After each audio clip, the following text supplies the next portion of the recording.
नमस्कार किसान भाइयों। कृषक मित्रा चैनल में आपका बहुत बहुत स्वागत है।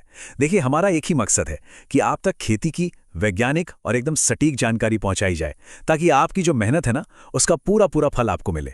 तो अगर आप चाहते हैं कि ऐसी काम की जानकारी आपको सबसे पहले मिलती रहे, तो इस चैनल को सब्सक्राइब करना बिल्कुल मत भूलिएगा। तो किसान भाइयों, क्या आपके साथ भी कभी ऐसा हुआ है कि आपने गन्ने में अरे भाई जिंक भी डाला, आयरन भी दिया, बोरॉन सब कुछ डाल दिया, लेकिन नतीजा वही ढाक के तीन पात। गन्ना है कि पतला का पतला है, पत्तियां पीली पड़ रही हैं और फुटाव भी वैसा नहीं हो रहा जैसा होना चाहिए। अगर आपकी भी यही एक चिंता बनी हुई है, तो यकीन मानिए आज की ये बातचीत आपके बहुत काम आने वाली है। तो चलिए आज इस समस्या की एकदम जड़ तक चलते हैं। अक्सर हम लोग क्या सोचते हैं कि शायद जो खाद हम लाए हैं उसी में कोई कमी होगी, लेकिन किसान भाइयों, असली बात कुछ और है। असल में समस्या माइक्रोन्यूट्रिएंट्स की क्वालिटी की है ही नहीं, बल्कि समस्या है उन वैज्ञानिक कारणों की जिनकी वजह से वो अच्छी खाद भी खेत में जाकर अपना काम ही नहीं कर पा रही है। देखिए, इस पूरी बात को समझने के लिए सबसे पहले हमें गन्ने के स्वभाव को समझना पड़ेगा। गन्ना जो है वो एक लंबी अवधि की फसल है, मतलब करीब 10 से 12 महीने खेत में रहती है। और ये एक हैवी फीडर फसल है, यानी इसको बहुत ज्यादा खुराक चाहिए। ये जमीन से बहुत सारे पोषक तत्व खींचती है। अब होता क्या है, इसी वजह से इसमें सूक्ष्म पोषक तत्वों की कमी आती तो धीरे धीरे है, लेकिन जब तक हमें इसके लक्षण दिखाई देते हैं ना, तब तक काफी देर हो चुकी होती है और नुकसान हो चुका होता है। तो चलिए अब बात करते हैं उन 3 सबसे जरूरी सूक्ष्म पोषक तत्वों की, जो गन्ने की अच्छी सेहत और बम्पर पैदावार के लिए सच में किसी वरदान से कम नहीं है। इसमें सबसे पहला और सबसे जरूरी है जिंक। जिंक का मुख्य काम है गन्ने में फुटाव बढ़ाना, जिसे हम टिलरिंग भी कहते हैं। यही पत्तियों को जरूरी चौड़ाई और मजबूती देता है। अगर जिंक की कमी हो जाए तो पत्तियां पतली रह जाएंगी, पौधे की बढ़वार रुक सी जाएगी और जो गन्ने की पोरियां हैं वो भी छोटी रह जाती। दूसरा जो जरूरी तत्व है वो है आयरन, यानी लोहा। समझिए, यही वो तत्व है जो क्लोरोफिल बनाता है।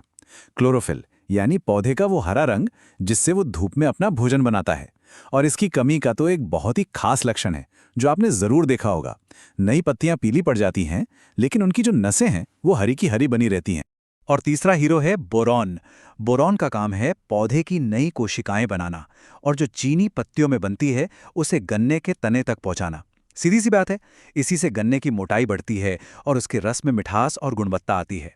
अगर बोरॉन कम हो गया तो गन्ने की जो चोटी है वो सूखने लगती है, और कई बार तो गन्ना अंदर से खोखला भी रह जाता है।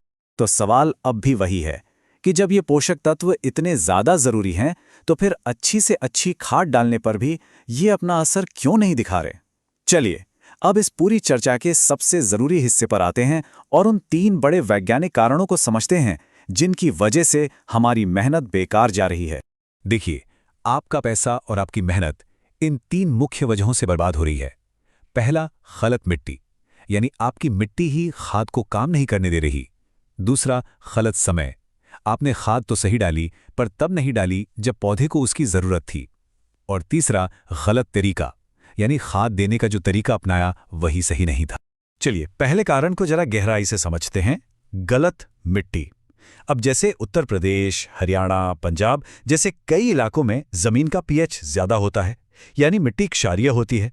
अब होता क्या है कि ऐसी मिट्टी में जिंक और आयरन जैसे जरूरी तत्व जमीन के साथ एक तरह का ताला लगा लेते हैं, वो लॉक हो जाते हैं। मतलब पोषक तत्व मिट्टी में तो पड़ा है, पर पौधे की जड़ें उसे खींच ही नहीं पाती, वो पौधे के लिए बेकार हो जाता है। अब आते हैं दूसरी बड़ी गलती पर, जो है गलत समय। देखिए, खेती में टाइमिंग ही सब कुछ है। गन्ने को इन पोषक तत्वों की सबसे ज्यादा जरूरत कुछ खास मौकों पर ही होती है। इसका सबसे सही समय है बुआई के 45 से 60 दिन के बीच, फिर दूसरी बार 90 से 120 दिन के बीच, और हाँ, अगर पेड़ी का गन्ना है तो कटाई के फौरन बाद देना सबसे ज्यादा फायदेमंद साबित होता है।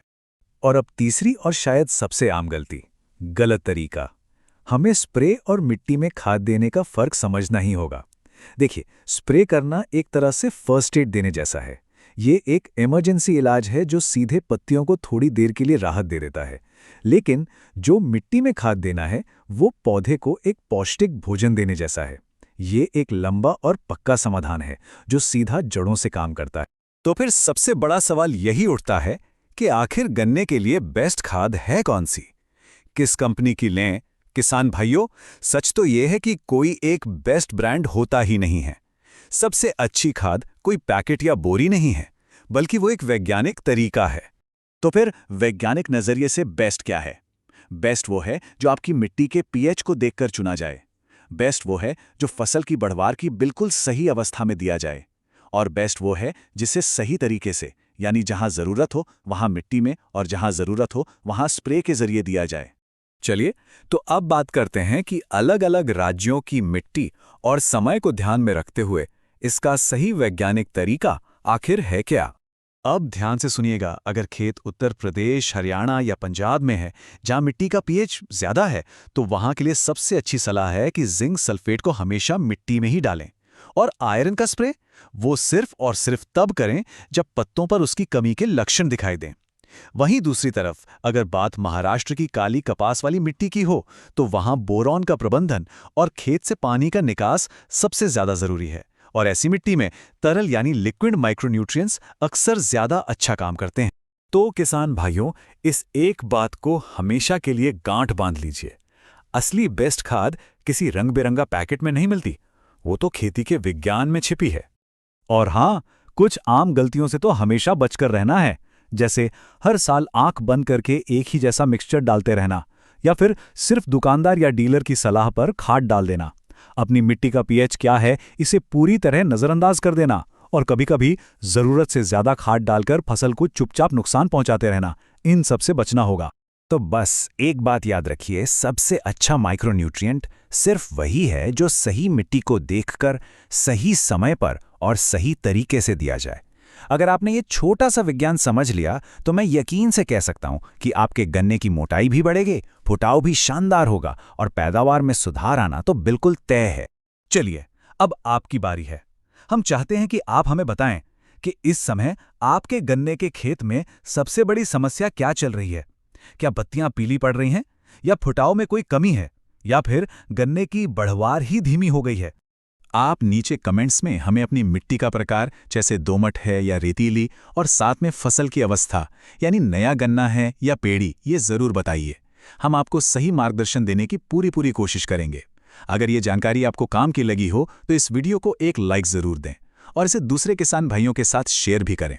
और हाँ, कृषक मित्रा चैनल को सब्सक्राइब करना मत भूलिएगा, क्योंकि यहाँ सिर्फ खाद नहीं, खाद के पीछे का विज्ञान बताया जाता है। बहुत बहुत धन्यवाद।